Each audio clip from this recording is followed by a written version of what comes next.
And it came to pass in the 480th year after the children of Israel were come out of the land of Egypt, in the 4th year of Solomon's reign over Israel, in the month Ziph, which is the 2nd month, that is May, that he began to build the house of the Lord.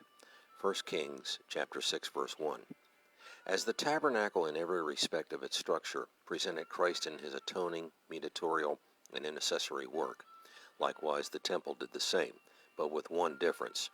Just as every whit of the tabernacle symbolized the glories attaching to Christ in his first advent, so all the dazzling splendor of the temple prefigured the glories of his second advent. Both buildings were designed by God. Nothing was left to the religious feeling, taste, or imagination of Moses, David, or Solomon. Hebrews 8:5 and 1 Chronicles 28:19. The temple was built of stone, cedar, cypress, olive, wood, and gold. The instruments of its service were largely copper.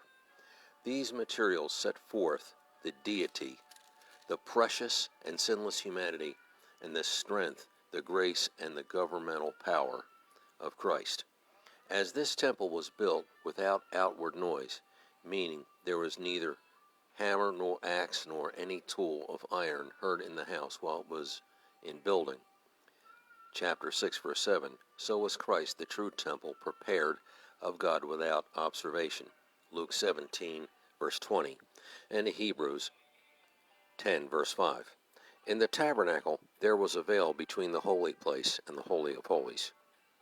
However, no veil is mentioned in the temple. The figure here is not that of access to God, as was the tabernacle, but of dwelling with God. There were folding doors which opened for millennial worship to be real and partial. Full fellowship will only be enjoyed in the new heavens and the new earth. The cherubim symbolized judgment. Their wings met over the blood-sprinkled mercy seat and reached to either extremity of the most holy place.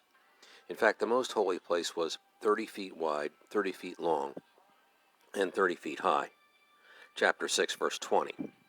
The great brazen altar, 2 Chronicles chapter 4, was also 30 feet square for atonement, and glory are one. In other words, as great as the throne of God, of which the Holy of Holies was a type, is the redemption of God symbolized by the brazen altar. This is the reason the conversation on the Mount of Transfiguration was about the decease of Christ, which he should accomplish at Jerusalem. Luke 9:31. Atonement, it must ever be understood, is the theology of heaven, and the entrance into heaven is gained only by acceptance of the atonement. Otherwise, the Holy Spirit will bar all entrance. Ephesians 2 and verse 18.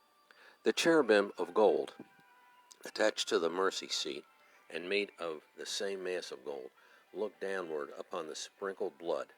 The cherubim made of olive wood, which filled the Holy of Holies in the temple, looked outward. This refers to the fact that God's perfect judgment will, in the millennium, be established to look out from Calvary upon a kingdom wherein shall reign righteousness. This now is not possible, for righteousness retreated to heaven when Christ went back to the Father, John 16, verse 10. But Jesus is coming back. He will establish a kingdom which will incorporate the entirety of the world, of which Solomon's temple was a forepicture.